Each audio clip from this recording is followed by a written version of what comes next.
Košiciach kvôli tomu meškalo pár letov. Bratislava hlásila mierne komplikácie s odbalovacím systémom.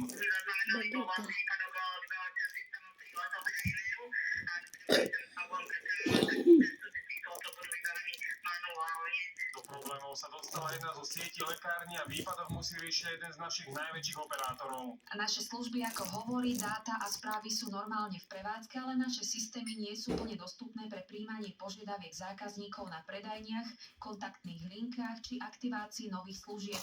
Situáciu riešime od skorých ranných hodín, hľadáme alternatívne riešenia a IT systémy sa postupne stabilizujú. Firma, ktorá je zodpovedná za tento mega výpadok, vylúčila, že by išlo o kybernetický útok. Dať ale všetko do 100% poriadku ešte zo pár dní potrvá. Tá oprava je na jednej strane veľmi jednoduchá, ako ITčka to spraví za fakt, že pár minút, za 5 minút. Ten najväčší čas je v tom to, že treba k tomu počítaču prísť fyzicky. Pokiaľ sú ich tisíce, tak to naozaj môže byť obrovský problém. Hlavne nie všetky tie počítače môžu byť bežne a štandardne dostupné. Môžu byť rozmiestnené na rôznych miestach, napríklad pokiaľ ide o bankomaty alebo nejaké letišné terminály a podobne. Slovenské ministerstvo hospodárstva sa vyjadrilo, že celosvetový výpadok systémov nejako nezasiahol našu kritickú infraštruktúru. Podľa informácií Ministerstva hospodárstva kľúčové spoločnosti kritickej infraštruktúry na Slovensku v pôsobnosti rezortu hospodárstva neboli zasiahnuté celosvetovým výpadkom serverov a výpočtovej techniky.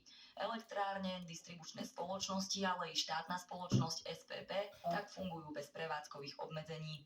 Z Bratislavy Martin Mózer a Andrej Zavžel, televízia JOJ. Poslanca za Slovenskú národnú stranu Pavla Ľuptáka napadol muž na motorke pred jeho domom v Turčianskych Tepliciach. Údajne útočil pesťami a keď poslanec spadol na zem, začal ho kopať. Politika odviezla záchranka a po ošetrení ho prepustili domov. Utrpel zranenia, ktoré si podľa jeho slov vyžadujú niekoľkotýždňové zotavovanie. Incident sa stal včera podvečer. Útočník skončil v cele policajného zaistenia.